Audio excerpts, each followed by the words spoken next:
इमरान भाई, आजकल बड़ा दफा फिर से चर्चा हो गया मरी प्लान का, और कल तो राना सनाउल्लाह साहब ने बाकायदा इतराफ कर लिया है कि जी तय हो गया है कि तसलसल रहेगा। तो आपने भी ट्वीट किया हुआ था कि आधी खबर मेरी जो है वो दुरुस्त साबित हो गई, या आधी जो है वो आप देखेंगे। तो ये आधी खबर क्या सही साबित होगी, और आधी क्या आने वाली है खबर बाकी?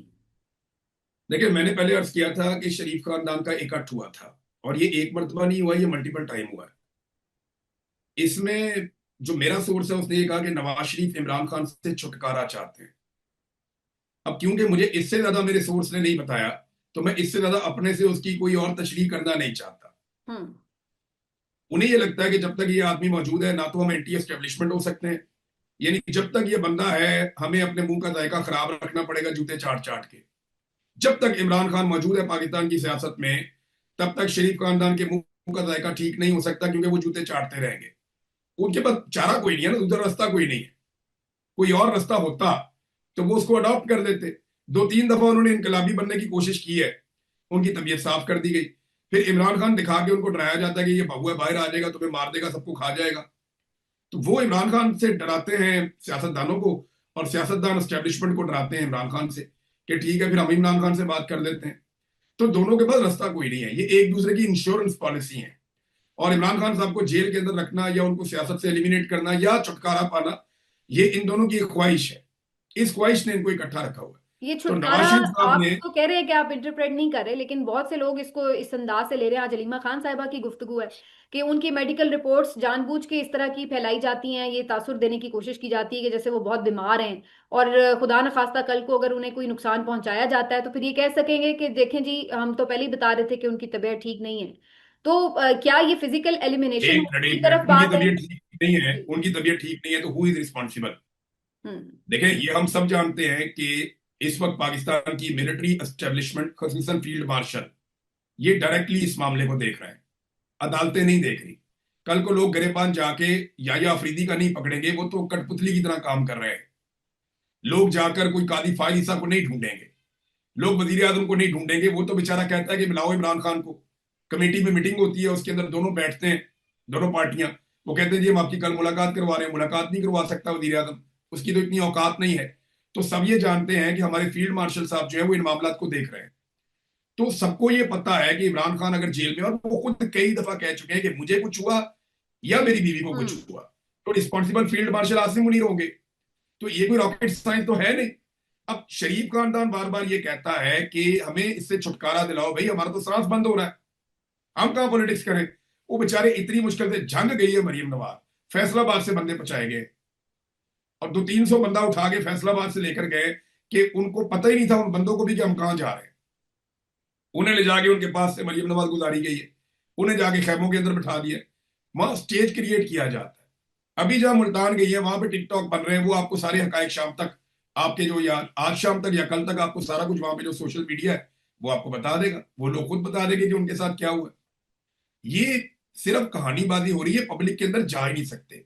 सियासी तौर पे इनका दम घुट रहा है। नहीं, और लेकिन वो एक ये ऑप्शन कहते हैं और कि नहीं हो सकता इमरान भाई कि अगर ये लोग आकर इस बात के लिए हाथ मिलाएं इमरान खान से कि जनाब, हमसे ये एक जो हमने 8 फरवरी वाला मामला हुआ है, ये गलती हो गई है, और हम जी आगे मेरा ख्याल है हमें सिविल सुप्रीमेसी के लिए काम करना चाहिए। तो उससे तो इन लोगों की सियासत में दोबारा से एक जान पड़ेगी। थोड़े लोग इनको एक्नॉलेज करेंगे कि जी इन्होंने एक सियासी कुर्बानी दी अपनी हुकूमत को छोड़ के, और ये इस तरफ गए। तो क्या आप इस जर्फ की उम्मीद रखते हैं कि पाकिस्तान में जमहूरियत बचाने के लिए शरीफ फैमिली कोई इतना बड़ा कदम उठा सकती है? देखिए, वो ना कैलकुलेट करते रहते हैं। उन्हें ये लगता है कि अगर हमने ये कदम उठाया तो फिर हमें मिलिट्री एस्टेब्लिशमेंट मारेगी, और वो मार हमसे बर्दाश्त नहीं होगी। हम्म। लेकिन अब वो ऑप्शनलेस हो गए हैं। ठीक। इमरान खान से लड़ने के अलावा उनके पास ऑप्शन कोई नहीं है, वो उनको डरा देते हैं। और इमरान खान के मामले में देखें, चंद चीजों पे तो वो कंप्रोमाइज नहीं करेगा, ये हम सबको पता है। वो पाकिस्तान पे, पाकिस्तान के लोगों पे कंप्रोमाइज नहीं करेगा, करप्शन के ऊपर भी कंप्रोमाइज नहीं करेगा। क्या ये जो अभी आटे का स्कैंडल और चीनी का स्कैंडल है, आपको लगता है कि उसको हुकूमत मिल जाएगी वो छोड़ देगा? उसने अपने अपने दौरे हुकूमत में अपने लोगों को नहीं छोड़ा, उसने ठीक। उसने उनके लिए मुसीबत खड़ी कर दी। अब अलीम खान ने इमरान खान को क्यों छोड़ा? माली मामला थे, कारोबारी मामला थे। उसको लगा कि यार ये बंदा मेरा फायदा ही नहीं होने दे रहा। जहांगीर तरीन ने इमरान खान को क्यों छोड़ा? बड़े बड़े सरमायादार इमरान खान को क्यों छोड़ कर गए? देखिए सादा बात है, जिसका स्टेक था हुकूमत के अंदर, उसको लगता था मैं पैसे बनाऊंगा, वो इमरान खान को जल्दी छोड़ के चला गया। कई लोग चिपके रहे, जैसे ही इमरान खान साहब निकले उन्होंने ऐलान बगावत कर दिया, जैसा कि अलीम खान है, बाकी लोग हैं। तो कई लोग दलेर होते हैं ना, वो पहले चले जाते हैं। कई बुजदिल होते हैं, वो आखिरी दिन तक चिपके रहते हैं और देखते हैं कि अगर ये हार जाएगा तो फिर मैं इसको मारूंगा। तो ये अलीम खान वगैरह ने वही किया। तो ये शरीफ खानदान ये देखेंगे, जिस दिन उन्हें लगेगा कि इमरान खान एस्टेब्लिशमेंट से जीत सकता है या एस्टेब्लिशमेंट को शिकस्त दे सकता है, उस दिन वो इमरान खान से बात करेंगे। जब तक अच्छा, उन्हें इस बात का यकीन है कि इमरान खान अभी एस्टेब्लिशमेंट को मारने में कामयाब नहीं हो रहा, तब तक वो जूते पॉलिश करेंगे और उनके पास कोई रास्ता नहीं। ये आपने इंटरेस्टिंग इसमें एंगल निकाला है कि ये हो सकता है, लेकिन ये उस वक्त उनकी कैलकुलेशन होगी जब उन्हें लगेगा कि अब इमरान खान जो है वो अपर हैंड पे। ये इंटरेस्टिंग नहीं, बात आप गौर करें ना, जैसे ही है। इमरान खान तगड़ा होता है, जैसे हम्म। ही इमरान खान तगड़ा होता है, पब्लिक मोटिवेट होती है, खड़ी होती है, तो ये राणा सनाउल्लाह, याद सादिक, शहबाज शरीफ, ये बाकी सबके स्टेटमेंट आना शुरू हो जाते हैं कि पॉलिटिकल डायलॉग होने चाहिए, सियासी जमातों हम्म। को मिलकर बैठना चाहिए, हमें आपस में बातचीत के दरवाजे कभी बंद नहीं करने चाहिए, हमें आगे बढ़ना होगा, हम जैसे भी नए हैं मिसाक माशाल्लाह से मिसाक की बेहतर है। जरूरत है। नए हाँ, मिसाक की ये जरूरत बातें है। ये तब करते हैं।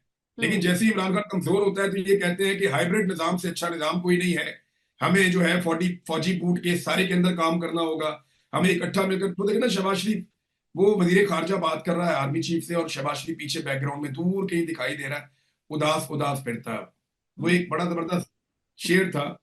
और वो शहबाज शरीफ साहब के साथ ही काम करते थे, शुएब बिन अजीज साहब, उन्होंने गालिबन लिखा था, या पता नहीं उन्होंने लिखा था या खराब किया था, बहरहाल मैंने उनसे सुना था। अच्छा, उन्होंने कहा जी कि आप उदास फिरते हो सर्दियों की शामों में, इस तरह इस तो तरह तो होता है फिर इस तरह के कामों में।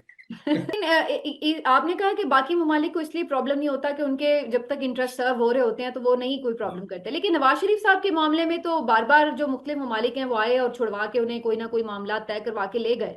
तो सर्व तो उन्हें उस वक्त की भी जो भी मिलिट्री एस्टेब्लिशमेंट थी उस वक्त सर्व कर रही थी, लेकिन नवाज शरीफ साहब के लिए या बाकी और हमने देखा हुक्मरानों के लिए, बेनजीर साहिबा के मामले में अमेरिका भी मुतहरिक हो जाता है, नवाज शरीफ साहब के लिए सऊदीया मुतहरिक होता रहा है। तो ये फिर क्यों होता है? इनको किस तरह बचाने के लिए आ जाते हैं? नहीं, तो ये तो चाह रहे हैं कि इमरान खान भी निकल जाए। मिलिट्री एस्टेब्लिशमेंट ने तो बहुत सारे गैर मुल्की आकाओं से बात की है कि अल्लाह का वास्ता इसको भी ले जाओ। आपको लगता है कि सऊदी अरब और वो मिन्नतें करने आए थे कि नवाज शरीफ हमारे हवाले कर दो, हम लेकर जाना चाहते हैं? वो भी परवेज मुशर्रफ जान छुड़ा रहा था कि हीरो ही ना बन जाए, जेल में मर गया तो मैं कहां जाऊंगा। सही। उन्होंने कहा भाई लेके जाओ इनू। उन्होंने हम्म। आगे उन्होंने कहा लेके जाओ, लेकिन इतना अरसा वापस नहीं आएगा, उन्होंने लिख के दिया, उन्होंने कहा ले जाओ भाई, इसको ले गए। ये बात है। आज वही ऑफर इमरान खान के पास भी है, वो नहीं मानता तो क्या करे? अब ये तो नहीं हो सकता कि अमेरिकन आके बैठ जाए, अल्लाह का वास्ता इमरान खान साहब साढ़े नाल ठीक। चलो, वो कहते हैं मैं नहीं जा। हम्म। मियाँ साहब राजी थे, वो चले गए। ये ऑफर हर एक के पास हर वक्त मौजूद होती है, हर एक के पास, इस लेवल के बंदे के पास ये ऑफर होती है। इसको आप एक्सेप्ट करते हैं या नहीं करते?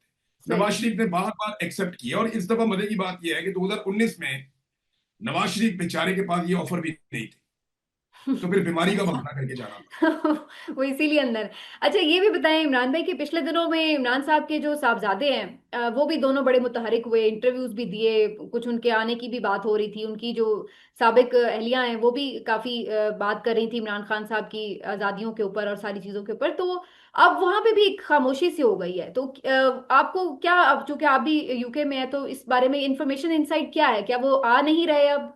उनका इरादा बदल गया है या कुछ और नहीं, वो काफी एक्टिव है? हुए थे, वो काफी एक्टिव हुए थे, अमेरिका का दौरा भी किया था, कह रहे थे पाकिस्तान में भी आना है, उन्होंने कोशिश भी की, उन्होंने वीजा के लिए दरखास्त दी, इन्होंने वीजा दिया नहीं। फिर उन्होंने धमकी लगाई कि हम इनको गिरफ्तार कर लेंगे। वैसे ये पागलपन की हद तक जाते हैं, पता कोई नहीं, बाकी उन्हें गिरफ्तार ही कर देंगे, इनका कोई पता नहीं है। तो जमायमा ने इसके ऊपर उला उला भी डाला। अभी उनके पास वीजा नहीं है, वीजा उनके पास हो तो शायद वो पाकिस्तान का चक्कर लगाए भी। लेकिन अगर तो गवर्नमेंट को पूरा यकीन हो कि वो नहीं आएंगे और डर गए, हम्म। तो गवर्नमेंट उनको वीजा जारी करके गंदा करेगी कि जनाब हमने वीजा जारी कर दिया, अब हम्म। इन्हें गंदा करो, ये आ नहीं रहे अपने बाप को मिलने के लिए। हम्म। तो ये मुझे पता है कि इमरान खान साहब ने जेल में अपने बच्चों के बारे में पूछा था आज से 1 महीना पहले, कि वो मेरे बेटों ने आना था तो वो क्या बना, उन्होंने बताया वीजा ही नहीं मिला अभी तक, तो वो हंसना शुरू हो गया, उन्होंने कहा, ठीक है। तो अगर उनके बेटों के पास वीजा हो और वो पाकिस्तान ना आए तो ये एक अलग कहानी है। दूसरा देखें, जिस तरह अलीमा खान के बेटों को गिरफ्तार किया गया, तो कंसर्न तो उनकी फैमिली में है ठीक। कि ये इस तरह उठा लेते हैं, गिरफ्तार कर लेते हैं बेगुनाह लोगों को, तो पता नहीं हमारे साथ क्या होगा। अब सही। जो जमायमा खान है वो भी उनकी माँ है, अगर इमरान खान बाप है तो उसके दिमाग में ये कंसर्न भी होंगे कि मेरे बेटों को कोई नुकसान ना पहुंचे पाकिस्तान में। हम्म। लेकिन सेम टाइम में उनके बेटे ये चाहते हैं कि वो पाकिस्तान आए और आकर अपने वालिद को मिले, उनका हक है। लेकिन गवर्नमेंट पहले उनको दे वीजा, और फिर उनको गंदा करे कि भाई वो नहीं आना चाह रहे या अपने बाप को नहीं मिलना चाह रहे। सही। वीजा उनके पास हो तो फिर हम उसके ऊपर जो है वो कमेंट कर फर्दर बात सकते कर हैं। सकते हैं। अच्छा, ये भी इमरान खान साहब ने आज ये सजेशन भी दी है कि कोई पार्टी नई लॉन्च कर दी जाए, मतलब पार्टी तो वो जाहिर है पीटीआई ही होगी, लेकिन किसी नए नाम के साथ रजिस्टर कर दी जाए।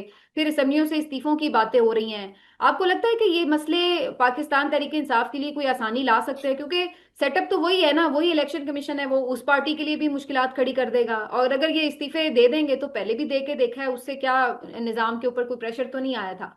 तो आपको क्या लगता है देखिए, ये? आपको आपको इसके साथ टकरे मारते ही रहना है। अच्छा। ये जो सिस्टम है इसके साथ आपने टक्कर मारते ही रहनी है। कभी आप इधर से मारे, कभी उधर से मारे, कभी छोटी है थोड़ी से मारे, कभी बड़े है थोड़े से मारे, कभी आप पाओ के ठुड्डे से मारे, कभी आप सर से टक्कर मारे। आपको इसके साथ टकराते ही रहना है जब तक ये गिर नहीं जाती पूरी इमारत जो जाली बुनियादों के ऊपर तामीर की गई है। ये बहुत कमजोर है। आपको कुछ ना कुछ करते ही रहना है, कोई ना कोई पॉलिटिकल एक्टिविटी, कोई ना कोई चीज करके। इमरान खान साहब को इस बात का आइडिया है कि उन्होंने अपनी पार्टी को, अगर 5 साल भी ये हुकूमत, अल्लाह ना करे वैसे जैसी तबाही ये लेकर आई है, अगर ये 5 साल रहते हैं तो ये जो इस वक्त एक पूरा जत्था बना हुआ है एस्टेब्लिशमेंट का और हुकूमत का, ये तो पाकिस्तानियों का कच्चू निकाल देंगे जो इन्होंने हाल कर दिया। हम्म। अगर अल्लाह ना कहे ये रहे, लेकिन अगर ये रहे भी तो आप मेरी बात लिख के रख लीजिए कि जब आखिरी दिन भी होगा ना इलेक्शन से एक दिन पहले तक, इमरान खान और पीटीआई इतने ही रेलिवेंट होंगे जितने अभी हैं। और ये काबिलियत अल्लाह ताला ने इमरान खान को दी है, उन्हें पता है कि कैसे अपने आप को रेलिवेंट रखना है और कैसे अपने मुखालिफिन के ऊपर मैंने चढ़ के रहना है। जैसे वो क्रिकेट में होता है ना, आप कहते हैं कि फील्ड को एक्टिव रखें, चाहे अगर चौके छक्के नहीं भी लग रहे तो सिंगल डबल रोल, ताकि एक वो रोलिंग चलती रहे, आपका जो स्कोर कार्ड है और वो कुछ नहीं, फील्डिंग ही तब्दील करते रहे, तू इधर चला जा, तू इधर चला जा, बस ऐसे ही है। लग रहा होगा अब कुछ होने वाला है, अब जी कुछ प्लानिंग हो रही है। अच्छा, इसमें वो एक। इंडियन प्लेयर था ना सचिन तेंदुलकर, हाँ। तो सचिन तेंदुलकर ना वो फील्डिंग को बहुत ज्यादा ऐसे आगे आ जा, उसको कहता तुम पीछे चले जाओ। उस किसी को ऐसे करता था, किसी को ऐसे करता था। वो मैंने एक दो दफा नोट किया कि वो सारी फील्डिंग को घुमा फिरा के वापस वही कर देता था जहां वो थी। अच्छा। तो वो, मैं सोचता था इसने किया क्या है। वो एक्चुअली बैट्समैन को कंफ्यूज करता था, ऑडियंस को एक्टिवेट करता था, बस और कुछ नहीं। नफसियाती तौर पे भी खेल खेलने जा रहे होते हैं ना। लेकिन एक खिलाड़ी है इनके, अली अमीन गंडापुर साहब। वो इमरान खान साहब की जो मुख्तलिफ पॉलिसीज है उससे काफी फासले पे नजर आ रहे हैं। अभी कल उन्होंने दो तीन बड़ी अजीब बातें कर दी, कभी सदारती निजाम की बात कर दी, कालाबाग डैम की बात कर दी, फिर ये भी कह दिया कि जी इमरान खान साहब की तो मसला वो खुद ही हल कर सकते हैं, जबकि खुद ही इससे पहले 90 दिन का अल्टीमेटम भी दे चुके हैं। तो अली अमीन की 30 दिन जो रह गए, बाकी थर्टी है, सेवन डेज रह गए हैं। कितने रह गए? 37 डेज के बाद इन्हें पता चलेगा इन्होंने क्या कहा था। अभी वो गले से उतारने की कोशिश कर रहे हैं कि यार मैं तो किसी और मकसद था मेरा, तो मेरे तो बस में ही नहीं है। बस में नहीं है तो घर जाओ, पहले इतने बड़े बड़े दावे आपने नहीं करने थे। इमरान खान ने, ये वाहिद वजीर आला है इमरान खान का जिसको इमरान खान ने ये कहा है। देखिए, इमरान खान ने अब तक 3 वजीर आला बनाए और ये चौथा है। ये चारों में से वाहिद है जिसको इमरान खान ने कहा कि नहीं होता काम तो छोड़ के चले जाओ, रिजाइन कर दो। और किसी को इमरान खान ने ये नहीं कहा हम्म। कभी। बल्कि उस्मान बुज़ार पे एक तनकीद होती थी तो उन्हें सपोर्ट ही करते थे खान साहब। एक बात ऐसी है जो मैं मानने के लिए तैयार ही नहीं। हम्म। ये आप अगर दिन को रात कहे ना तो मैं वो भी मान लूंगा। अच्छा। लेकिन अली अमीन गंडापुर इमरान खान से नहीं मिल सकता, ये मैं मानने के लिए तैयार ही नहीं हूं। अच्छा। ये सवाल ही पैदा नहीं हो। सही। तो इसका मतलब है कि अली वो। अमीन गंडापुर चुप रहे, हम्म। इमरान खान से वो नहीं मिलना चाह रहे। हम्म। इसका मतलब है कि वो खुद ही नहीं मिलना चाह रहे। नुसरत जावेद साहब ने तो कल ये भी क्लेम किया कि अब वो साथ जब घूम भी रहे हैं। मिलेंगे शायद वो एज चीफ मिनिस्टर उनकी आखिरी मुलाकात हो। देखें, वो जो समझदार लोग हैं, ये जर्नलिस्ट हैं जिनके पास खबर है, उन्हें आइडिया है। हम बहुत सारी चीजें जो है उनको रिपोर्ट नहीं करते इसलिए कि पाकिस्तान तहरीके इंसाफ उनको own नहीं करती। ठीक। वरना इमरान खान साहब जेल में जिस रोड में बैठे हुए हैं ना, ये पाकिस्तान तहरीके इंसाफ के लोग अच्छी तरह जानते हैं। इमरान खान को अली अमीन गंडापुर ने बहुत मायूस किया है। बहुत सारे काम देखे उसने गंडापुर ने अच्छे भी किए हैं, कैसे हैं। हम्म। लेकिन अब बौखलाहट नजर आ रही है। कल जो हरकत की है बड़ी चीप, वो जर्मन एम्बेसडर वाली हम्म। जो है, अच्छा। हम्म। जर्मन सफीर वाली, जो कल ज़हनी तौर पे गुलाम हो, ये इससे आप हीरो नहीं बनेंगे गंडापुर साहब। आपको लोगों ने सिर्फ एक काम के लिए रखा था कि इमरान खान बाहर आना चाहिए। इमरान खान बाहर आना तो बड़ी दूर की बात है, गंडापुर इमरान खान से मिलने नहीं चाहता। अब देखे ना, लाहौर में दीदी के फार्म हाउस पे पूरी काबीना लेकर यही गंडापुर पहुंच ठीक। जाता है और एक बंदा भी गिरफ्तार नहीं होता।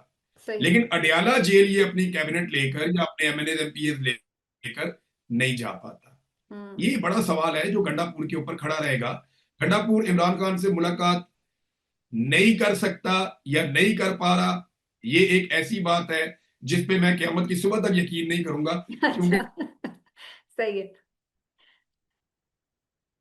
मामला ये है कि कम से कम भी 100 तरीके हैं कि हम्म। वो 24 घंटे में इमरान खान साहब से मिल सकता है। 100 तरीके मैं आपको बता रहा हूं, 100 तरीके कम से कम, 10 मैं गिनवा भी सकता हूं। तो गंडापुर साहब जो है ना, वो उन्हें लेकिन उंगली टेढ़ी करनी पड़ेगी। अब मैं आइडिया दूंगा तो मेरे पे एक और पर्चा हो जाएगा कि ये ऐसे करने के कह रहा है, लेकिन गंडापुर मिल सकता है, जब मिलना चाहे मिल सकता है। ठीक है। आखिर में इमरान भाई, मैं गंडापुर का अर्दली मिल लेता है जाके, क्या नाम है उसका, वो गंडापुर का वो कौन है, वो बैरिस्टर जूनियर सैफ। जो है बैरिस्टर सैफ। बैरिस्टर हाँ, सैफ। बैरिस्टर सैफ। हाँ, वो मिल लेता है जाके, तो गंडापुर नहीं मिलता। उनका तो लिस्ट में नाम भी नहीं होता, वो जब चाहे जाके मिल लेते हैं। तो वो बिल्कुल सही है। जाके अच्छा, मिलता है, तो लास्टली इमरान गंडापुर भाई। भी मिल सकता है, ऐसे ही मिल सकता है, वो मिलता ही नहीं है। सही। लास्टली इमरान भाई, मैं मीडिया के हवाले से जरूर आपका एक कमेंट लेना चाहूंगी। जहां बहुत सारे लोग एक्सपोज हुए हैं इस पूरे 3 साल के अरसे में, वहां पे पाकिस्तानी मीडिया ने भी बड़ी अपनी क्रेडिबिलिटी खोई है। लेकिन आप समझते हैं कि जो पाकिस्तान के सीनियर सहाफ़ी या मुख्तलिफ एंकर पर्सन इस सिलसिले में कोई स्टैंड ले सकते थे, कोई कोशिश कर सकते थे अपने तौर पर मीडिया की आज़ादी के लिए, अपने साथी एंकर्स के लिए जिनके साथ बड़े जुल्म हुए हैं, आप खुद एक बहुत बड़ी मुश्किल से निकल कर दोबारा खड़े हुए हैं अपनी पाँव पे, तो वो स्टैंड लेना चाहिए था जो नहीं लिया गया। इस पर क्या आप अपने साथियों से, कोई आपको शिकवा है या कुछ आप समझते हैं कि मीडिया के लिए कम से कम अपने लिए ही खड़े हो जाते? हमारे यहाँ पे ना ग्रुपिंग बहुत ज्यादा है। नंबर एक ग्रुपिंग है, नंबर दो हमारी प्रोफेशनल जेलिसी भी बहुत ज्यादा है कि ये बंदा क्यों आगे जा रहा है, वो बंदा क्यों पीछे रह गया, मेरा नाम क्यों नहीं लिया, मुझे यहाँ पे क्यों नहीं बिठाया, ये कुर्सी तो मेरी थी। इन चक्करों में मीडिया बहुत डिवाइडेड है और ये रोले पड़े हुए हैं, उसकी रेटिंग ज्यादा क्यों आ रही है, उसकी कम क्यों आ रही है। वो जो जो टॉक शो के अंदर एंकर थे, उनका ये झगड़ा ही खत्म नहीं हो रहा पिछले 10-15 साल से। यानी वो मिलकर कोई भी काम कर सकते हैं, उनके दिमाग में ये रहता है यार ये जो वो मीडिया लॉजिक्स वाले, इनकी रेटिंग ज्यादा आ रही है, उनकी कम आ रही है, वो इस चक्कर में भी रहते हैं बेचारे। तो हमारी आपस में जो एक मुखालफत है ना बिला वजह की, उसका फायदा उठाया एस्टेब्लिशमेंट ने और हुकूमत ने। तो मीडिया को मैंने ये बात समझाई थी 2023 में, हम्म। मई में, और मैंने वहां पे ये कहा था कि इकट्ठे हो जाओ वरना बारी बारी सारे मारे जाओगे। ये आग आप सबके दरवाजे तक आएगी। वहां इस्लामाबाद प्रेस क्लब में सारे मीडिया वाले मौजूद थे और मैंने कहा था याद रखना, हम अपने हिस्से की मार खा लेंगे और फिर ये तुम्हारी बारी भी आएगी, हम्म। अभी भी समझ जाओ। और ये जो लोग अभी भी इंजॉय कर रहे हैं ना ये सिचुएशंस को, ये इन्हें कल ये मार पड़नी है, इन सब की बारी आनी है। हम इससे गुजरे हैं ना, हम अभी मार खा रहे हैं, तो कल आपकी बारी आ जाएगी। इनकी ब्रेक नहीं लगनी। मुझे अच्छी तरह याद है, मुझे ना आईएसआई वाले मारते थे और कहते थे कि काशिफ अब्बासी की मिसाल देते थे हम्म। कि तुम बिटवीन द लाइन क्यों नहीं चलते, तुम काशिफ अब्बासी को देखो, तुम नदीम मलिक को देखो, फिर एक दो के और नाम लिए, मैं आप सबके नाम लेना नहीं चाहता ना। तो ये बड़े अच्छे लोग हैं, तुम इनकी तरह क्यों नहीं चलते। तो अब काशिफ अब्बासी का प्रोग्राम भी बंद पड़ा हुआ है हम्म। और बाकी जो है, जो लोग उन्होंने नाम लिए उनमें से इवन भी एक का हबीब प्रोग्राम अकरम और का भी साहब बंद जो पड़ा हुआ है। इतने अब बिटवीन द मुझे आप लाइन ये ही बताएं कि हमेशा बड़े सुस्ता लहजे में, बड़े बहुत नपे तुले अल्फाज में तनकीद करते हैं, मुझे तो उस पर बड़ी हैरत थी कि हबीब अकरम साहब का भी इवन इन्होंने प्रोग्राम बंद करवा देखिए, मैं दिया। आपको स्टैब्लिशमेंट की एक सोच बताता हूँ, स्टैब्लिशमेंट की एक सोच बताता हूँ। वो पहले आपको कहते हैं, सबसे पहले आपको ये कहते हैं कि हमें बुरा ना कहो। जब आप कहते हैं कि नहीं नहीं आप जिसको मर्जी अच्छा कहो, जिसको मर्जी बुरा कहो, हमें बुरा ना कहो, हम्म। आप थोड़े अरसे बाद उनकी ये बात मान लेते हैं। फिर अगले स्टेप पे वो आते हैं, वो कहते हैं जी कि हमारे जो चाहने वाले हैं ना, जो हमें प्यारे लग रहे हैं इस वक्त, उनको भी बुरा ना कहो। फिर आप एक कदम और पीछे हटते हैं, उनकी ये बात मान लेते हैं। फिर वो ये कहते हैं वो जो बंदा आपको ठीक लग रहा है ना, आपने आज उसको गालियां देनी है। आप कहते हैं यार ये मेरे से नहीं होता, नहीं नहीं आपने ये करना है। अगर आप करेंगे तो आप सरवाइव करेंगे, नहीं करेंगे तो आप बाहर आ जाएंगे। ये आपकी स्पेस छीनते रहते हैं, एक एक कदम करके, एक एक कदम करके, एक एक कदम करके ये आगे बढ़ते हैं आपसे, आपकी स्पेस छीनते रहते हैं। मेरे एक बड़े अच्छे साथी हैं, उन्होंने मुझे मना किया कि इमरान साहब तुसी ना इतने ब्रेक ला लो, तुसी पीछे हो जाओ, 4 कदम पीछे हो जाओ। मैंने कहा यार मैं जितना पीछे जाऊंगा ना, ये मुझे धकेलते धकेलते धकेलते धकेलते बिल्कुल ही जीरो कर देंगे। हम्म। और उनके साथ भी यही हुआ, वो बेचारे पीछे ही थे, वो फारग हो गए। तो मैंने कहा देखे यार आपके साथ क्या हुआ। हम्म। उनके यार मैं तो वो गाड़ी नहीं सी लिया। ये होता है तरीकाकार।